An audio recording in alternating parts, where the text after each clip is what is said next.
अस्सलाम वालेकुम। बहुत से पेशेंट जो क्रोनिक डिजीज़ में मुब्तला हैं, जैसे ब्लड प्रेशर या शुगर या कोई और प्रॉब्लम, दिल का मसला हो सकता है, तो वो आमतौर पे 2 या 3 माह के बाद अपने डॉक्टर के पास विज़िट करते हैं। तो रमज़ान आने में कुछ अर्सा रह गया है, आलमोस्ट कोई 1.5 माह बाकी है। तो इस बार जब आप अपने डॉक्टर के पास विज़िट करें, तो हो सकता है ये रमज़ान से पहले आपका आखिरी विज़िट हो, जिसके बाद आप या रमज़ान में या ईद के बाद भी विज़िट करें। तो अगर आप लोग रोज़ा रखना चाहते हैं और क्रोनिक डिजीज़ में मुब्तला हैं, तो इस बार जब आप अपने डॉक्टर के पास जाएं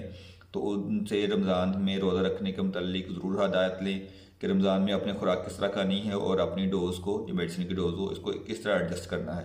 ताकि इससे अगला विज़िट अगर आपका रमज़ान में होता है या ईद के बाद होता है तो आपको रोज़ा रखने के दौरान कोई प्रॉब्लम ना हो और आपकी कोई ज़रूरी दवाई मिस ना हो।